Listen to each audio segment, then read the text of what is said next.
রাজ্যে এখন এসআইআর মানেই আতঙ্ক, তাই কি মনে করছে সাধারণ মানুষ? এইগুলোই জানতে চলে এসেছি পশ্চিম মেদিনীপুর জেলার শালবনী বিধানসভায়। আসলেই এসআইআর কি জরুরি? সত্যিই কি ভুয়ো ভোটার বাদ দিচ্ছে? সত্যিই কি বাংলাদেশি খুঁজছে? সত্যিই কি রোহিঙ্গা তারা খুঁজছে?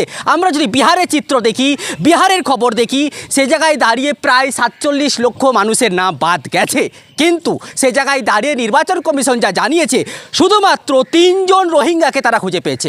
তাহলে বিহারের পর পশ্চিমবাংলায় যখন এসআইআর হচ্ছে, আর এসআইআর করে তারা কি সেই রোহিঙ্গা বাংলাদেশি খুঁজে পাচ্ছে? এই পশ্চিম মেদিনীপুরে আসার পর সেখানকার সাধারণ মানুষ আসলেই কি এসআইআর নিয়ে আতঙ্কিত রয়েছে? জানবো কি বলছে তারা, শোনাবো আপনাদের। আমি একজনকে পেয়েছি, কথা বলবো। আপনারাও কি আতঙ্কে রয়েছে? তো আতঙ্কে বলতে ধরো বাই চান্স আমরা বাড়িতে থাকবো, থাকার পর ওনারা ওখানকে নিয়ে যাচ্ছে, নেত্রীদের রাস্তায় বিজেপি পার্টিকে বা যে কোনো নেত্রীরে ছিঁড়ে ফেলে দিল, সেটাও তো আমাদের ভয় লাগছে না? সেই কারণে সুস্থভাবে যেমন হয়। তাহলে বাংলাদেশ কী করতে যাবো? আমরা এখানে ভারতে আছি, সেই হিসাবে আপনাদের বলা। মানে এই যে ফর্মগুলো ফিল আপ করছে, মনে হচ্ছে যে না সমস্যা হবেনি, বা যে ভয়টা করছেন, আর যে অনেক মানুষ আত্মহত্যা করছে, এখানে সেরকম কি মনে? সেটা অবশ্যই ভয় তো সবাইকে লাগছে, সেটা তো বুঝতে পারছি, দেখতে পাচ্ছি ফটো হিসাবে মোবাইলে দেখতে পাওয়া যাচ্ছে। তো সেই কারণে এখন তো সবাইকে আতঙ্ক আছি, কী হয় লাস্টে দেখা যাক, কী করা যাবে। আপনারা তো আছে কি এসআইআর নিয়ে আতঙ্কে রয়েছে? হ্যাঁ, প্রচুর আতঙ্কে আছি। এই সব দিয়ে আসছে কাগজপাতি, ফর্ম ফিল আপ করতে এখনকে আসছি আমরা। আমাদের গ্রামের ছেলেরা, শিক্ষিত ছেলেরা আছে, আমরা তো আর পারবো না, আমরা ধরো শিক্ষিত লয়, সব গ্রামের ছেলেরা শিক্ষিত, তাদেরকে নিয়ে ধরো সব বসেছি করার লেগে। বহু ধরো কষ্টের মধ্যে ধরো করছে, ধরো যদি বাই চান্স ভুল যদি হয়ে যায়, তাহলে না, যদি না হয়ে যায় তাহলে বসে যেখানে সব এই লিগে ধরো লেখালেখি করছে, আমরা সেখানে দাঁড়িয়ে আছি। বহু সকাল থেকে সব মানুষ পেরেশানে দাঁড়িয়ে আছে, যাতে না হয়ে যায় ভুলভ্রান্তি মানুষের, ওই লেগুলো মেহনত দিয়ে করছে সব ছেলেরা। নাম্বার দিতে পারে, ইচ্ছা করে নাম তো রাস্তা ছেড়ে দিতে পারে না, বলা যায়নি, এই হিসাবে বলা হয়। কেন মনে হচ্ছে এটা বিশ্বাস নাই না, কাকে বিশ্বাস নেই?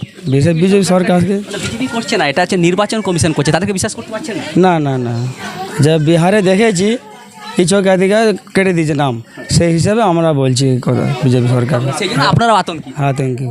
আমি যখন এলাকায় এসেছি তাদের সাথে কথা বলবো, যারা ফর্ম ফিল আপ করছে সেই বিষয়। মানে আপনারা ফর্ম ফিল আপ করছেন, মানে কী দেখছেন এখানে? 2002 সবার নাম আছে কি নেই? আমরা মেনলি দেখছি যাদের 2002 লিস্ট আছে তাদের তো কোনো সমস্যা নেই, যাদের নেই তাদের নিয়ে একটু সমস্যা। তাদের বাবা মায়ের আছে নাকি দেখছি, যদি তাও না থাকে তার দাদু ঠাকুমার আছে নাকি দেখছি। সেই সূত্রে বেশিরভাগের ক্ষেত্রে বাবা বা মায়ের আমরা লিস্টে নাম পাচ্ছি।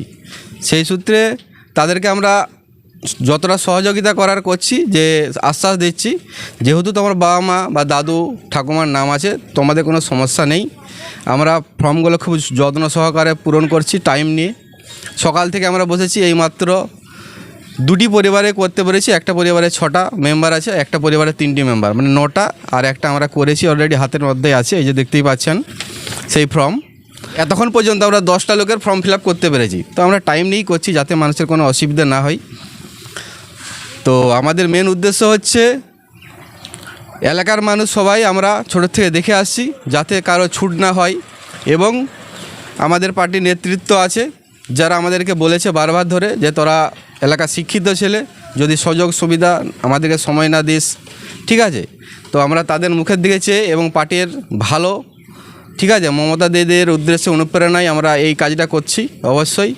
কারণ পরবর্তীকালে যদি বিজেপি সরকার এই পশ্চিমবাংলাতে ঢুকে যায় তো মানুষের খুব ক্ষতি হবে।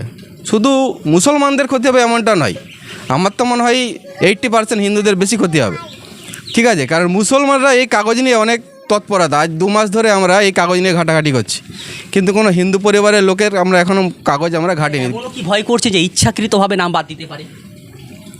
ইচ্ছাকৃত নাম বাদ দিতে পারে, অনেকেরই মনে হচ্ছে যে তাই তো, এই যদি ফর্মটা একটু কাটা হয়ে গেছে তাই তো কী হবে, ঠিক আছে।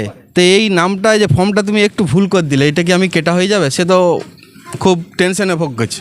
কিন্তু আমরা বলছি যে 2টা ফর্ম, একটা তো নির্বাচন কমিশনের কাছকে যাচ্ছে, একটা তোমার বাড়িতেই থাকছে। পরবর্তীকালে যদি তোমার নাম বাদ যায়, এটা তোমার প্রমাণস্বরূপ তুমি রিসিভ করে রাখতে পারছো, কারণ এখানে বিএলও সই আছে। সেইভাবে আমরা তাদেরকে অনুপ্রেরণা দিচ্ছি, আশ্বাস দিচ্ছি, যাতে তারা না কোনো চিন্তাভাবনা ভুল ত্রুটি করে বসে। অনেকেই আত্মহত্যা করে ফেলছে অনেকে জায়গাতে, সেই রকম সিস্টেমটা আমাদের এখানে আমরা এখনও ছড়াতে দিইনি। মানুষকে যথেষ্টভাবে তারা চিন্তামুক্তভাবেই আছে, যেহেতু আমরা তাদের পাশে আছি, থাকছি, থাকবো। বিএলও সাহেব বাড়ি বাড়ি ফর্ম দিতে গিয়েছিলেন, উনি দিয়ে এসছেন। আবার ফর্ম ফিল আপ আমরা আর শুরু করেছি। সেই ফর্ম ফিল আপ আবার বিওএলও সাহেব বাড়ি বাড়ি যাবেন, যে 1 কপি নিয়ে আসবেন, 1 কপি জেনার ফ্যামিলি তাকে দিয়ে আসবেন। এই কর্মসূচি নিয়ে আমরা এখন আগাচ্ছি, দেখি কতদিনের মধ্যে আমরা কর্মসূচি পালন করতে পারি। আমি করসা জিপির একজন পঞ্চায়েত মেম্বার, আর যাতে মানুষের সুবিধার স্বার্থে আমরা এই কাজগুলো করছি। আমাদের বিশিষ্ট ছেলে আছে কিছু লোক, আমরা সেই নিয়ে ফর্ম ফিল আপ করছি। আমাদের অসুবিধা আপাতত কিছু নেই। কোনো প্রবলেম হলে আমাদের গাইডলাইন আছে, তাদেরকে জানছি, জেনে আমরা সব কাজ সঠিকভাবে মানুষের যাতে মানে ক্ষতি না হয় সেই জন্য আমরা সে কাজটা করছি। এটা আমাদের দল থেকে নির্দেশ, দলের মান্যতা দিয়েই আমরা কাজ করছি।